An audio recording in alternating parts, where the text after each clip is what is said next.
If you feel like you are losing your grip, might suffer a trip or abandon ship, open a can of whatever you sip and join the fellowship. Hello there, and welcome to the Fellowship of the Ring Pull. You've already pulled your ring. I pulled my ring. I can't believe that. This is already I've failed.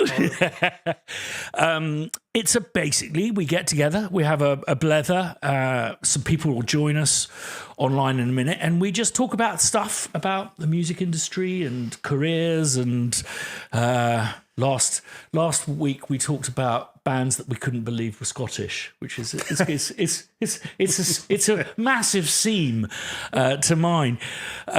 Now, usually what I do is start with a question we didn't get to last week. But this week, I'm joined all the way from sunny London by my very good friend Pascal Wyse, who is a brilliant composer, amazing kind of audio wizard, and you've carved a bit of a niche for yourself in the world of podcasting, which is exploding around us, and is a very broad descriptor for a kind of a multimedia thing.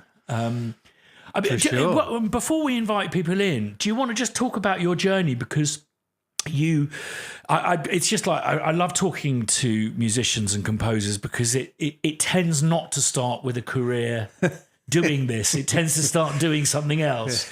And your kind of transition into the professional world was, relatively speaking, a little bit later on, maybe. Absolutely, yeah. I mean,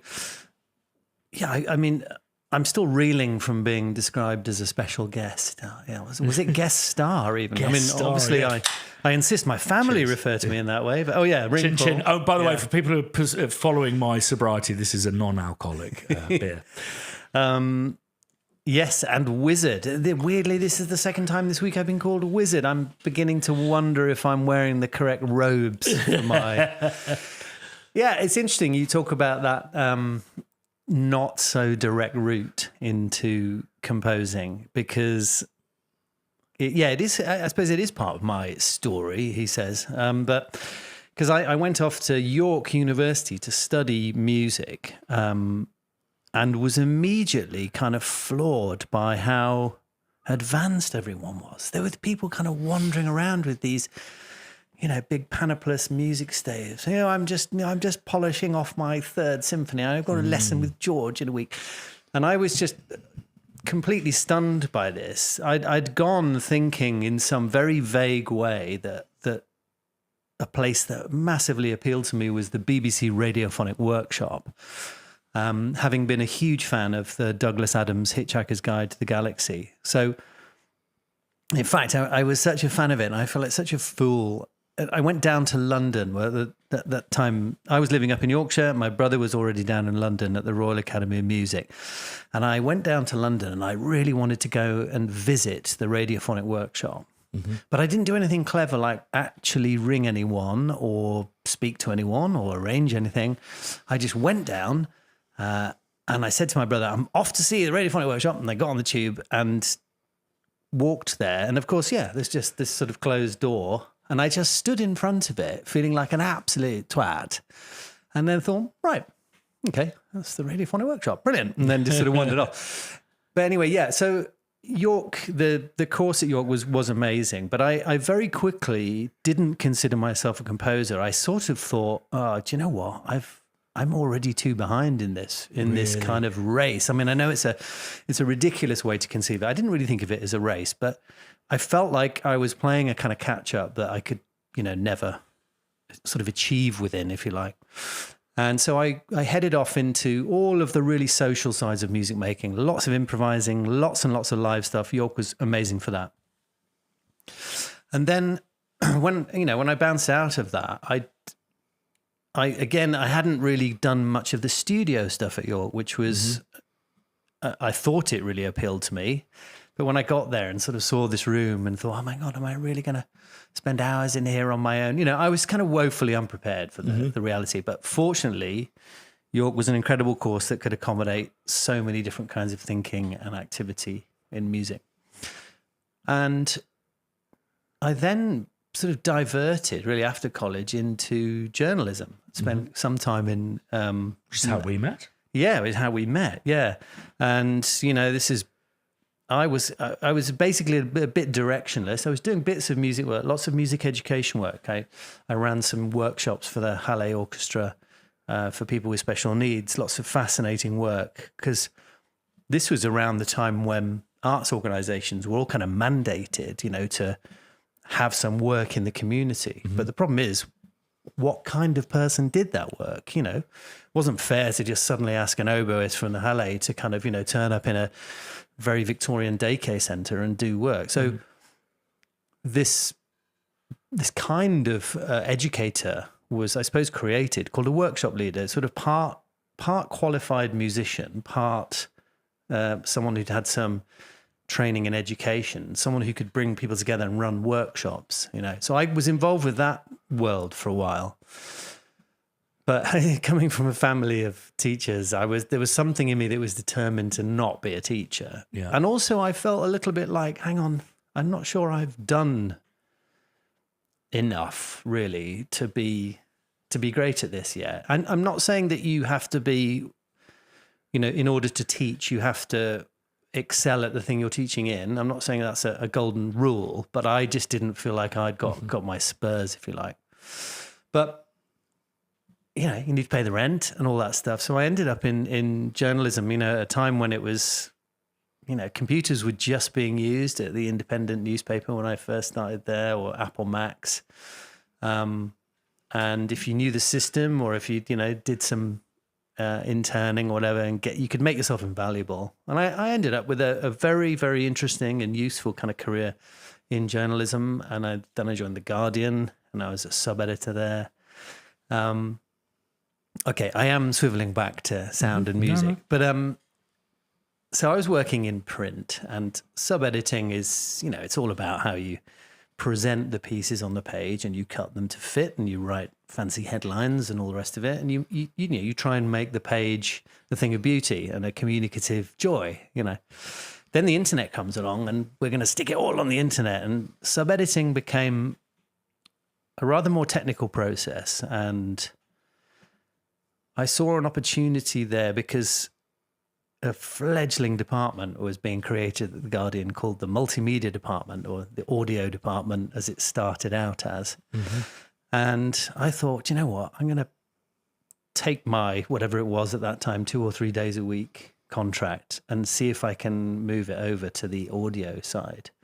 Because I was doing work, in audio and playing still, and was in bands, and had done some music to some animation and some sound design to animation that a very good friend of mine had done. We did a comic strip for The Guardian, actually. That's a whole nother story. Wyse and Berger. Berger and Wyse. Wyse, sorry. And sorry, this is like a kind of absolutely breakneck rattle through all this. But so I started working on, in the very early days of podcasting at The Guardian. And to be honest, early on, you're literally sort of taking ums and ahs out of journalists reading what they've already had in print, Right. Very quickly developed into much more than that, and more interesting shows and formats. Some really experienced people came over from radio to work in that department. And there came a point, I was very, very lucky to be able to take the audio skills that I was developing, I suppose, and kind of knock on the door of the people doing films and things at The Guardian, and say, look, because during all this, I'd also built up a big interest in field recording. And, you're in this area where people are just starting to do stuff, in film and audio. You've got a newspaper organization that doesn't really, is finding its feet in this. And so there were great opportunities, if you had a bit of knowledge, to try and offer your skills, So I got involved with the film side of audio as well there, and even scored 1 or 2 things. We did Chiwetel Ejiofor did a short film that I wrote the music for called Columbite Tantalite, which actually won some minor award somewhere, but it was an amazing opportunity to work on a little film. So there, I was using this place, I suppose, as a way of building up some chops and experience in putting sounds to picture, as well as continuing to work on the podcast. And sometimes there would be real ambition with the podcast and let's do something a bit more, sonically rich. And I would jump at that and try and do that. And then a VR department came along. So we started working in spatial audio. He says, pausing to drink imposter syndrome with my favorite beer. But anyway, and then eventually it got to a point where I was doing music and sound design for lots of other people's podcasts outside The Guardian, and the correct moment came for me to kind of jump ship. Just because I think I'd kind of reached the end of the road in terms of what I could do there, and I became entirely freelance. And when you and I met, I think I was absolutely hell-bent on sort of trying to waltz my way into TV and film music. And, oh God, I thank my lucky stars in a way that I didn't succeed, because I would have got so burnt, I think. I know that there are lots of people around who can help, and it is a collegiate and collaborative thing. But, I was, the kind of bravery you can have when you're naive. I sort of had that and thought I could kind of do this, and then partly, obviously, through watching some of your videos, I would sort of go, oh, right, yeah. My bum is twitching a bit here. I don't know what's happening. That's exactly the opposite of what I hoped to achieve. Well, no.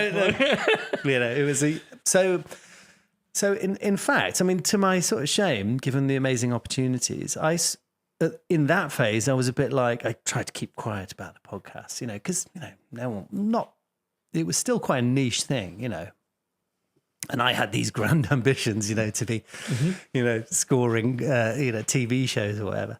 But actually, I have been fortunate enough to do some TV stuff since, and been lucky enough for it to have been a sort of gentle, introduction to that.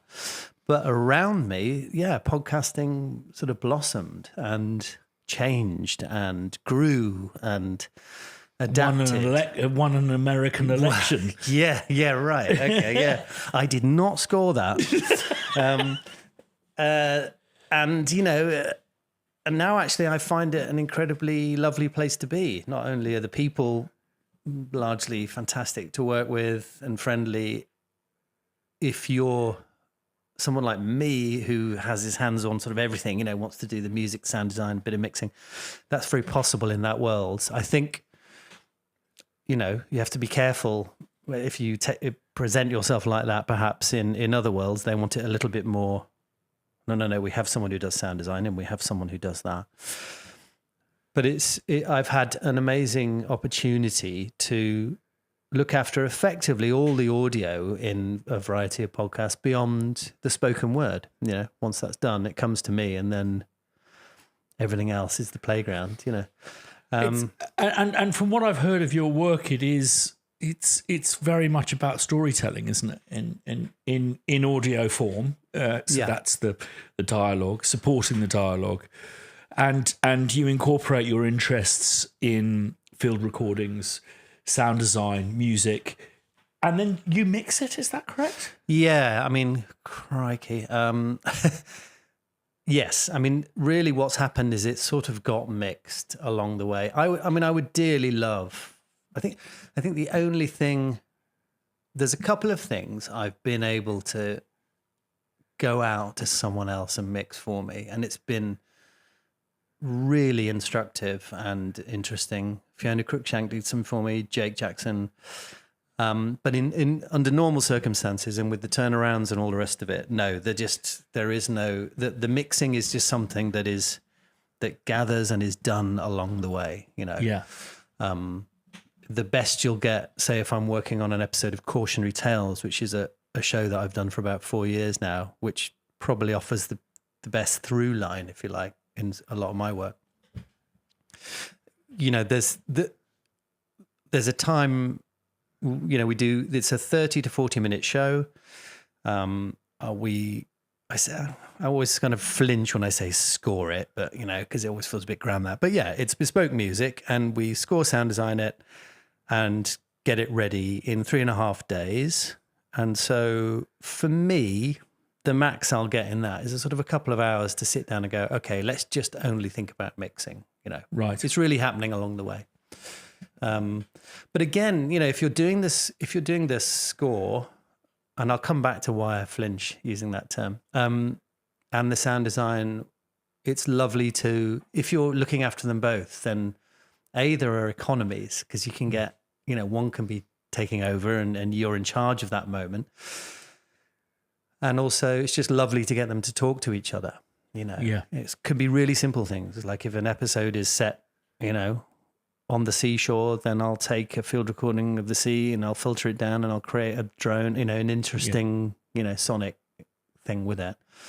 Make that musical. So that space between sound design and music, which is often, has quite a kind of strict wall between it just for practical production terms, in the work I do, is brilliantly fluid. You can just sort of wander across it. I mean, the work that you do is absolutely fantastic. So you mentioned that you do this series, Cautionary Tales. Yeah. I mean, when people think of podcasts, they think maybe Kill Tony or Joe Rogan, but there's journalistic, historical. Maybe you want to just talk about what is a podcast? It's a technical term, really, isn't it, for a delivery mechanism? And I think the story was that I think somebody at The Guardian came up with that term and it kind of stuck. I've never really found it a particularly useful term, but it might be worth taking Cautionary Tales as an example. Because, when we touched on mixing just then, of course, what we didn't arrive at, which is happening more and more, is Atmos, which is podcasts are being presented in. Now, there's lots of interesting discussions around that about, why is it valuable to do that? Is it appropriate? All the rest of it.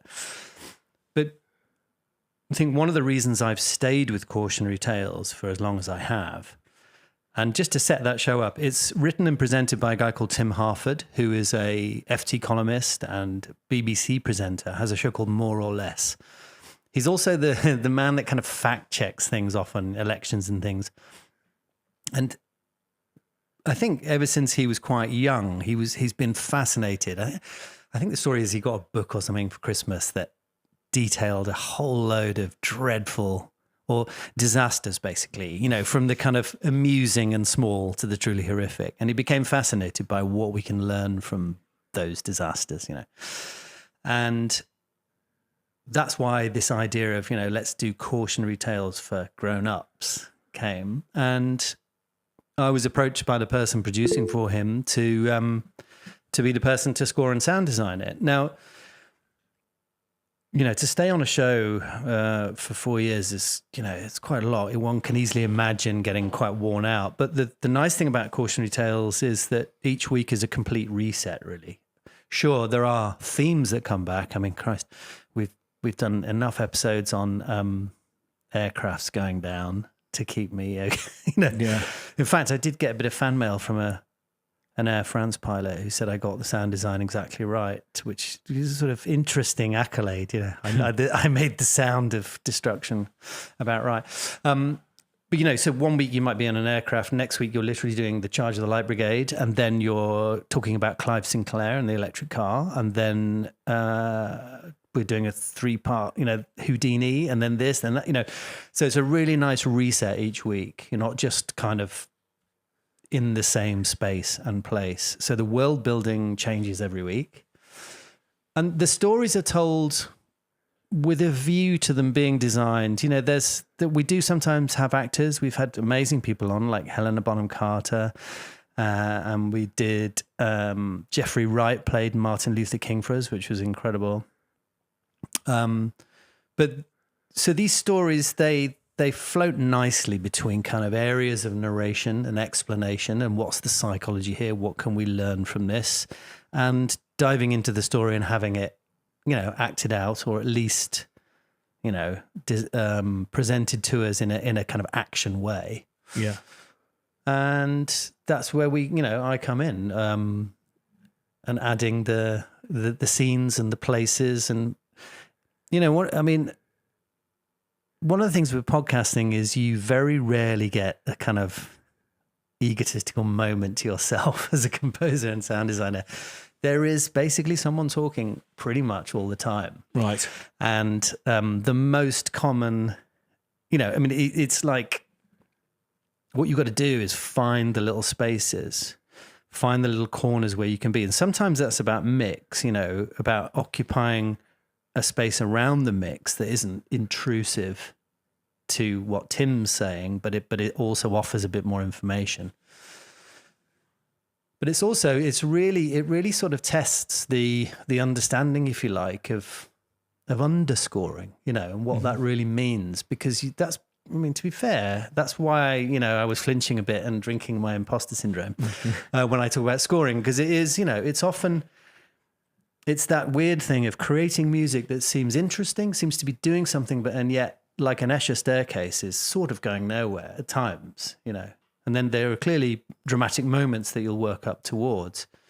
But again, you might just have a little chink between two paragraphs where you can, as the musician sort of go, hi, yeah, I'm going to do something fun here. But then quickly you're back down again under the voice.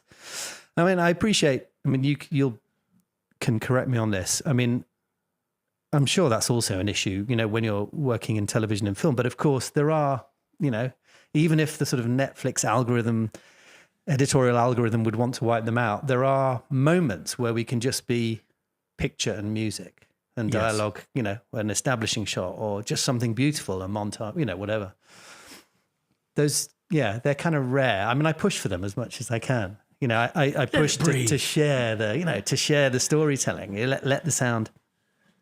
And of course, in audio, when you're working in an audio-only format, for me, interesting question. I'd be fascinated to hear what others think. But this perennial question of when to Mickey Mouse, when to not, when to let the words generate the required imagination, and when to just back off. To me, most of the time, it just feels like I want to set the place up. I want, if Tim is describing some activity in a room, like we did an episode about this mad scientist who infected himself with malaria to try and with mosquitoes, I wanted the room, I wanted the strange sense of the room, but I don't have to, do every beat of the drama. But then there's always interesting conversations about when you should illustrate and when not. And they're quite specific to audio-only work, I think. And I think the business of writing scripts, which are to be treated only in audio, is a specific skill, I think. And these podcasts, are they kind of consumables, or do you find that people go back and find them? Yeah, that's interesting. And I'm never quite as tuned in to the kind of audience realities of what's going on as I should be from a sort of business point of view. I think there are definitely, in a long show like Cautionary Tales, there are definitely moments where you can see people kind of go back into the back catalogue and rediscover. And clearly, if you're doing sort of The Rest is Politics, there's much less of that's going to happen. Whereas if you're doing The Rest is History, anyone at any point can go, oh yeah, I want to learn about the French Revolution, go in there. So there's definitely a feeling of building an archive which has its own momentum and has what I think, what they call a long tail.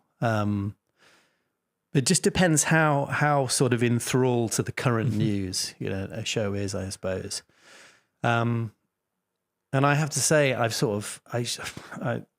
have tried to get myself a bit more savvy about, how these things are consumed, in what way they're consumed, and what the priorities are. I mean, I'm constantly aware that, having some really great sound design and music will help a show, but it's not going to, it's not the thing that's going to get people sort of through the door. But there's also a perception, isn't there, of the quality of the brand as well. I mean, you know her well. I mean, also, I have to say that there's been some podcasts I've listened to, and I just can't listen to them because the audio quality just isn't good enough. Yeah, the technical stuff. And I think that a lot of people are, whilst I imagine it's very difficult to produce these podcasts because they're listened to in a variety of different situations, more times than not, they're in people's heads in the gym, whilst cooking or walking. And I think that if you put, there's something to be said about listening to something on. We have in this country this station called Radio 4, which is kind of like, it's the podcast channel, but it's been doing that for like 100 years or whatever. But you can have that on in the background and it doesn't bother you. But suddenly a poorly recorded thing that's more room than it is direct signal and stuff can be very uncomfortable. It's so true, Whereas something that is really like engulfing and really... is it Gimli?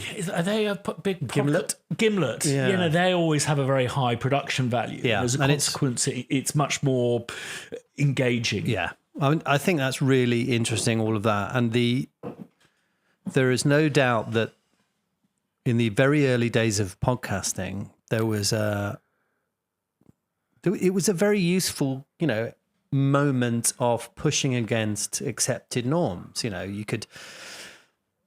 People came in, it was all much more kind of guerrilla audio. People could do what they want. They weren't restricted to either time slots or broadcast standards, or having someone breathe down your neck saying, well, we don't do it that way. Well, we do now, And I think, there was very much a phase when people just loved to pull the curtain back, and have, I mean, there was a phase where, every podcast had someone kind of deliberately dropping the mic or rustling it around in their pocket to make sure you knew what was, And I think that's really changed. I think what's happened is the podcast world has had a really interesting influence on the more traditional broadcast world, which I suppose, what am I talking about? Radio? Yeah. Mm-hmm. And I think vice versa. I think, the level of quality, an acceptable level of quality in podcasts has very much ratcheted up.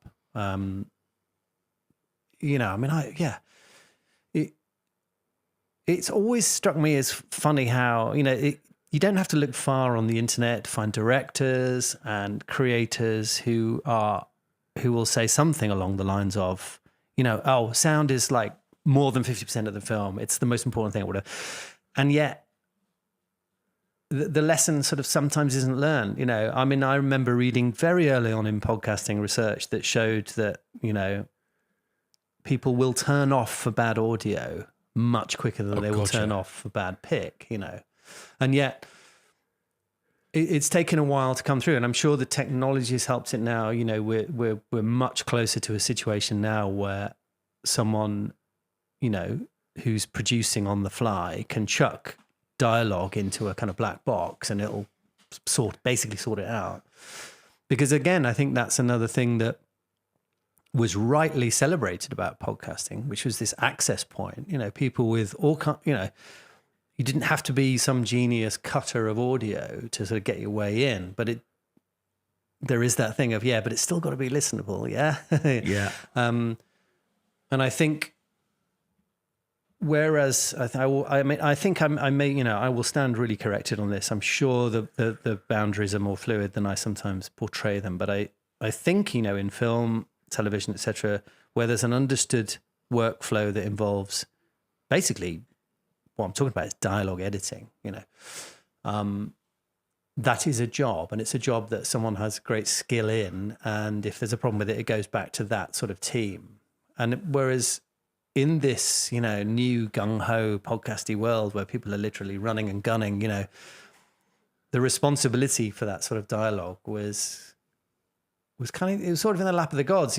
Some people would care a lot and cut a certain way, and some people wouldn't. And you would end up, sometimes with this kind of word salad, and you'd be going, you're doing yourself a disservice. This is hard to listen to, and that's a real shame because your message is fantastic. But the thing that wound me up more than anything, which is always the very last thing we do when we're doing our YouTube videos here, is people not putting fucking crossfades in on edits.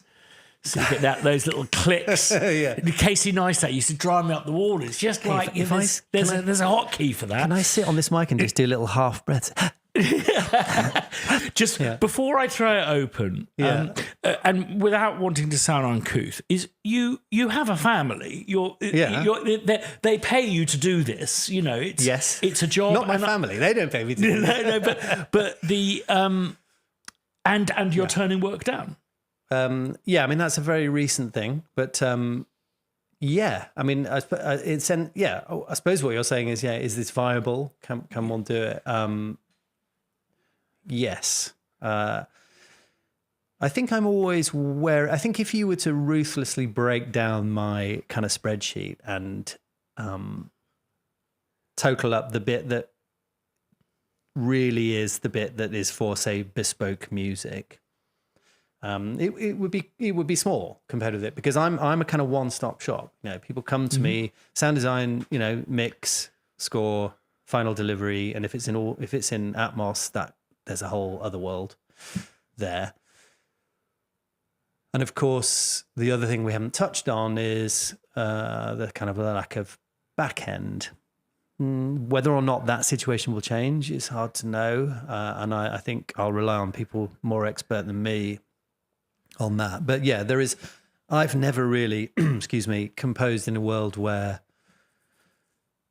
the notion of royalty or back end is something that can really be considered at the fee point. Pretty much everything I do is kind of bought out, and we kind of wait. We hope to be prepared for a world where some royalties might come through, but in general, obviously, no. I mean, obviously, some stuff, like the stuff I work on for Audible, is behind a paywall.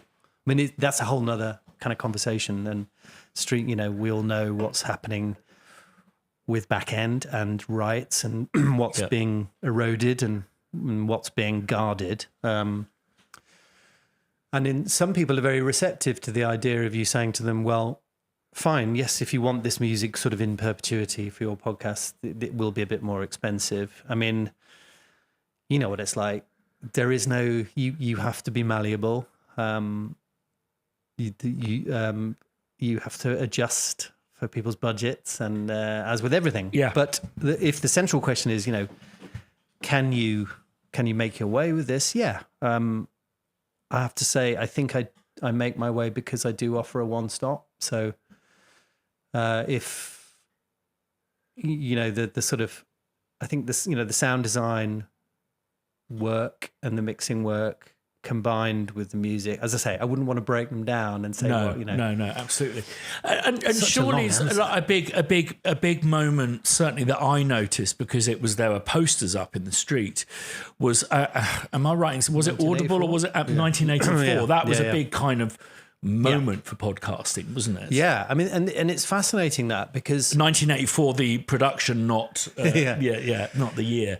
Tom Hardy and Ilan Eskiri and his mate from, which band is it? Someone will correct me. Doing the music, and they recorded at Abbey Road. Yeah, and this is the really interesting thing. The term audiobook has become so broad. I mean, it really can mean anything from a kind of pretty basically recorded read through of a book through to exactly what you just described. A big dramatized. I mean,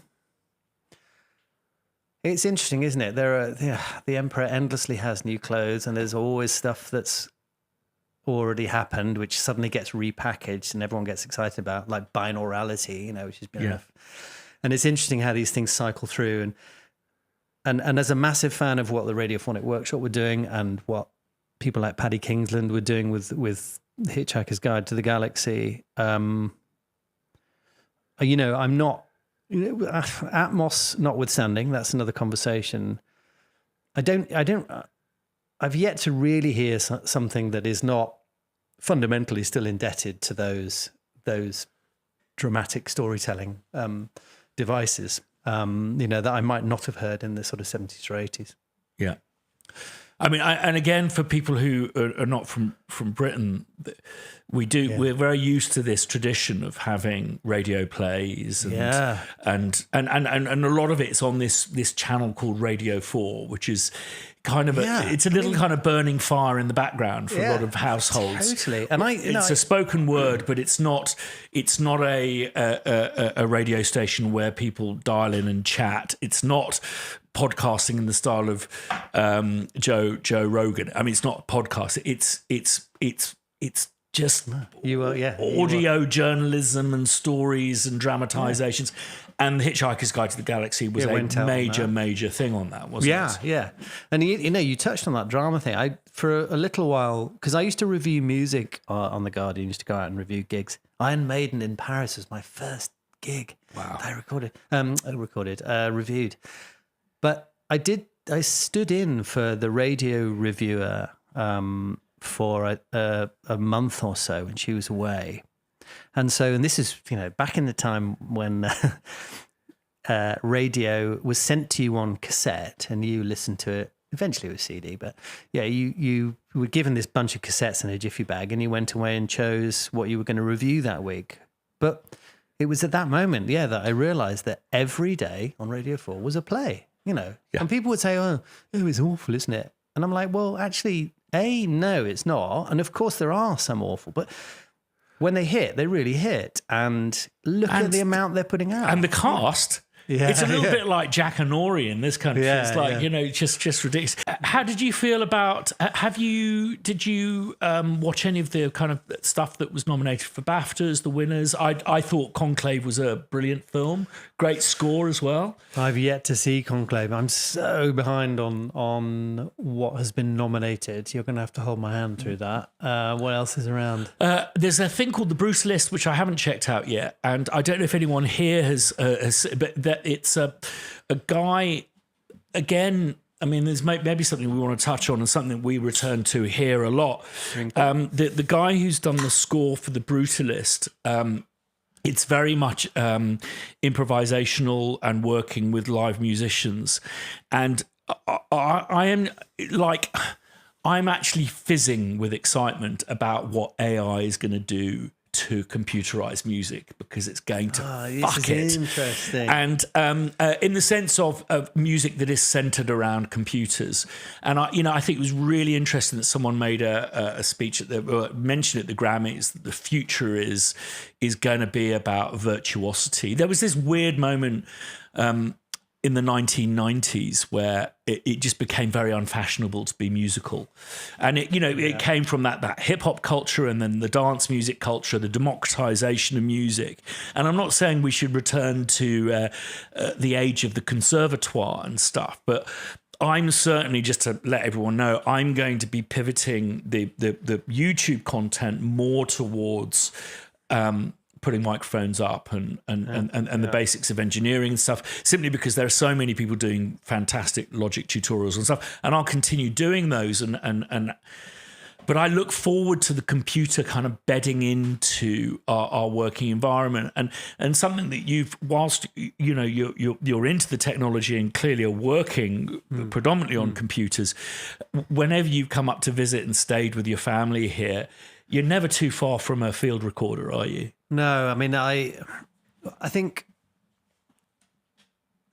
I can remember one of the times I really got kind of turned on to that was, I remember going down to an exhibition in the Barbican in London, which is kind of big arts complex, and they had the Star Wars exhibition on, and this is referring like to the early Star Wars, the original Star Wars films, but they're episode 3, 4, and 5. Yeah. Anyway, so it was very exciting, kind of visually. You had, TIE fighters and models and all sorts. It was a feast. But then over in one corner were sort of 3 or 4 sets of headphones, and you could listen to Ben Burt, the sound designer from Star Wars, talking about how he made various effects. Now, a lot of this is kind of, legendary stories, and they don't need me to repeat them. But what was kind of fascinating is how he used quote unquote real sounds.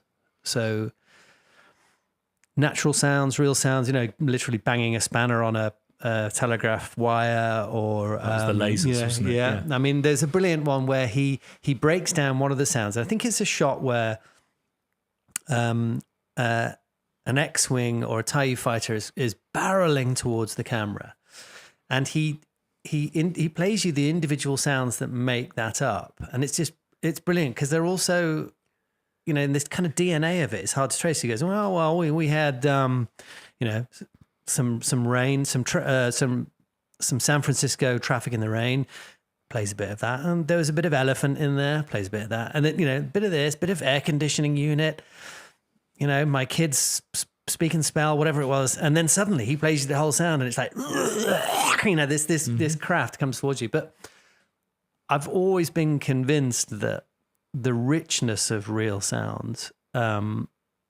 really feeds the ear, and the ear can be very convinced by that. And that's what's so wonderful about going out and recording a place. I mean, I do that kind of in the way that a photographer might go. One thing is, it makes me remember the place. It makes me experience it in a way that goes down in my largely chaotic and faulty memory. But the second thing is, I think, if you take even something like an ocean recording, when we sit in front of VSTs and whatnot, and we labor with all kinds of amazing little gadgets to create essentially variation over time. And then you go out into the real world, and nature's just giving you that all the time. You record an ocean. I mean, the sense, the patterns, the undulations, it's all that, all you have to do is shape that, and you've got an incredible kind of rich, moving drone or whatever it is. I've always been convinced, that the natural world provides a richness of kind of sonic data that the ear finds very kind of satisfying. And, having, conversations with Chris Watson about the wildlife documentaries, and I don't think he would mind me saying that, he finds the application of more and more and more music to be problematic. He calls it putting it on steroids. Not only is it anthropomorphizing, but it's taking away from the potential incredible richness of the real sounds. Now, it takes an amazing sound recorders to get them, don't get me wrong. But I think once you get to the point where you're only sending out basically camera crews, and you're thinking, well, we'll do everything else in post, which, ironically was how nature documentary started. Foley was a big part of it, because you couldn't. It was very hard to record then, when Attenborough was first going out, But yeah, going back to your point, I find it very rewarding to do that. And also because a lot of what we do, if I can generalize, is sat on our asses. If we can physicalize the process of making music, it makes a massive difference. And, I was speaking to the archivist of the radiophonic workshop recently, and I made the point to him, I said, what's amazing when you look back at those shots of what they were doing in the studio, which is like tape loops around milk bottles going right across the studio, people running their house keys down the piano strings, which is what made the sound of the TARDIS. Delia Derbyshire playing her lampshades.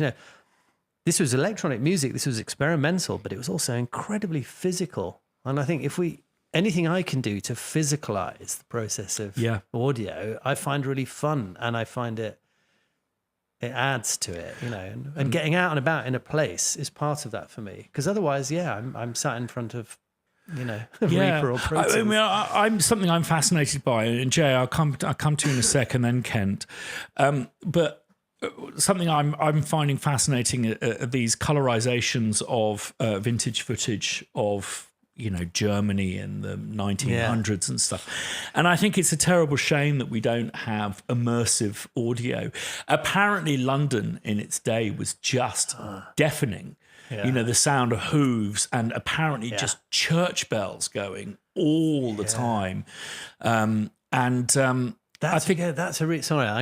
You're exciting me too much. But no, because I had a really interesting conversation. A couple of years ago, I scored a thing called Bad Women, which was all about the victims of Jack the Ripper in Victorian London.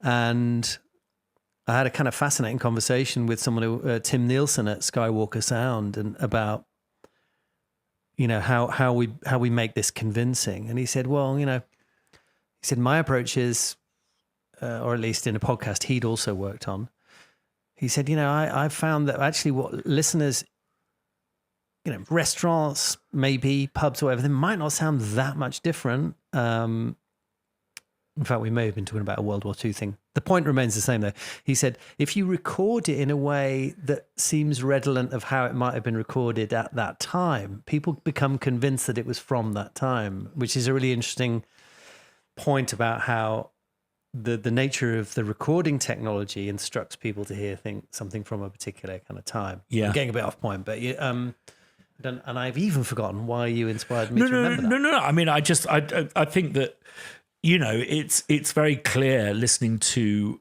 and understanding all of these ULEZ rules that are coming in and the laws about the combustion engine, that the sound of cities and highways is going to change. And, you know, this car just went past me the other day, and it's like that's a weird new sound, but there will possibly be a point where my children's children will not recognize the sound. And I do hope that that's something that people look to archive, because I think that it is very, very reminiscent. There was a very interesting thing that happened. I was working on a French film. It was a co-pro, and one sequence was based in London. So it was an action sequence followed by a conversation that happened in an office block. And I was in the dubbing theatre, and I went to the sound guy who was French. What's that? And he went, oh, it's just the background, because you can see that the window is open in this office block. I went, yeah, but what have you put in the background? And he goes, oh, it's some traffic. I said, but there's children. You can hear children. I said, you would never hear children near an office in London. It's not. Yeah, interesting. You know, they're shoved away in this country. There were articles around the time when bikes became first invented and popular in New York. People complained because they couldn't hear them, because you could always hear a horse, but they were like, so they spoke about bikes in the way that we speak about electric cars, which I think some of them, actually, electric cars have speakers in them now, don't they? That actually go or whatever. Sorry, but yeah. I tell you what, you wouldn't want to hear is what tube trains sound like these days. It is absolutely deafening being on some of those old tube trains. Yeah, I put plugs in. And it's extraordinary. You know, these kind of sounds also connect different eras. You know, when the underground was first built in London, people used to get the underground tube trains to public executions. Yeah. And it's two kind of timelines that you don't want to join up. Another one that I love is, if I were to ask any of you make a sound of a frog, I bet 9 out of 10 of you would go ribbit. There's only one place on the planet where frogs make that noise, and it just happens to be Los Angeles. It's a particular breed of frog that only lives in Los Angeles, and that has become the kind of movie trope. It's just like, where does that punch sound effect set? But it just doesn't come. Also, why are cigarettes so loud on Hollywood? Okay, so the guy you got to look up on this is Mark Mangini, amazing film sound designer. He occasionally speaks to a podcast called Tone Benders, but you can, and Mark did this brilliant kind of tongue-in-cheek blog. He's a really good writer. He's very good at explaining the art as well as sort of doing it. And he's worked on some incredible movies. You know, he's a big shot. And but he did this brilliant blog about sounds we just have to retire now. And so he goes through, and it's what's brilliant about it is he's so annoyed about the whole thing, and he sort of plays up to that. And he understands why we have shortcuts and why we do it. But he said, look, okay, rule number 1, right? Hospital rooms, they do not beep. That's the one thing they do not do.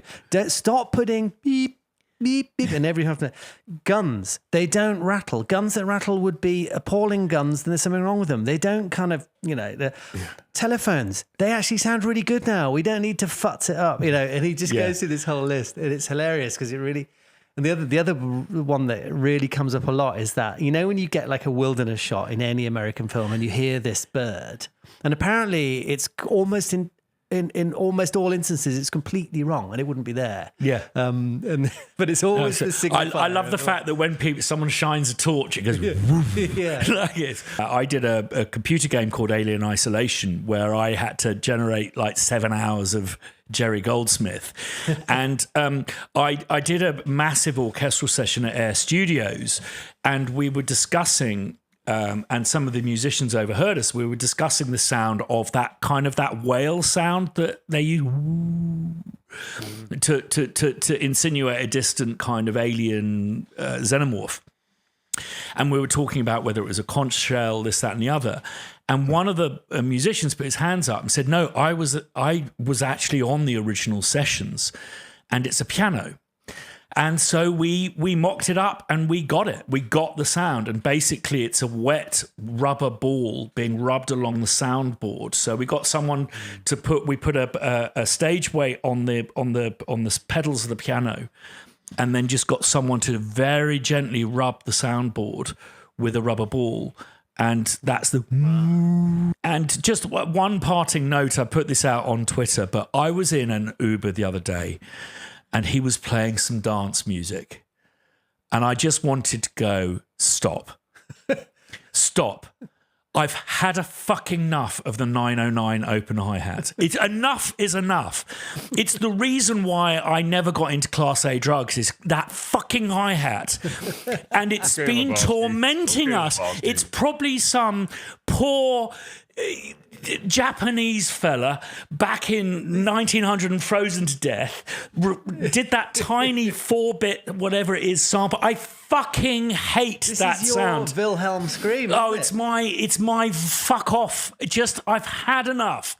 So I'm going to be doing a thing on Piano Book, a library called 909 Reasons Not to Use the 909 Open Hi-Hat. So I'm going to be requesting that people go and find some fucking awful hi-hats. I'll stick them through some fucking awful AD converters, and we will be done with it. I'm going to get The Hague to ban it, make it an international crime. Fuck right off. I'll keep the 909 kick, thank you very much, but the hi-hat can go fuck itself. On that note, Pascal, thank you so much for coming up all this way, and I'm sure this is the first of many conversations. And what I've loved about pleasure. Bringing you up is that we've opened the conversation up beyond music and my shit, beyond music and stuff. And just to go back to someone who I admire a lot, Hans Zimmer, and how he talks about that. This common misconception that sound itself, without it being organised, as John Cage would put it, into music, this misconception that sound doesn't contain emotion. And of course, that's bullshit. For anyone who's sat by a sea or a children's playground, or indeed next to a crying child, of course. But also, reverb adds an extraordinary kind of emotion to any sound. And if you're interested, there's a fascinating book called Spaces Speak, Are You Listening? And one of the authors of that is the guy who's credited with creating the first digital reverb. But one of the reasons I often dive into altiverb, like convolution reverb, is that I'm constantly amazed by how if you add a certain reverb and a certain kind of space to any sound, it immediately accesses a different emotional world for it. And yeah, you're right, absolutely. You do not. Cage himself was a massive fan of disorganized or unorganized sound, and he would be the first to say that has emotion. Probably in the most distilled version, it was in his famously so-called silent piece, 4 minutes 33. Yeah. The whole idea of that was you would listen to whatever was happening, and that was the music. But yeah, it's incredibly powerful. We don't have to do too much work with it. Let it do its thing. Absolutely. So, field recorders at the ready. Same time, same place next week. Thank you so much, everyone, for joining. It really is the highlight of my week, and it's just lovely to catch up with you all. See you soon. If you feel like you are losing your grip, might suffer a trip or abandon ship, open a can of whatever you sip.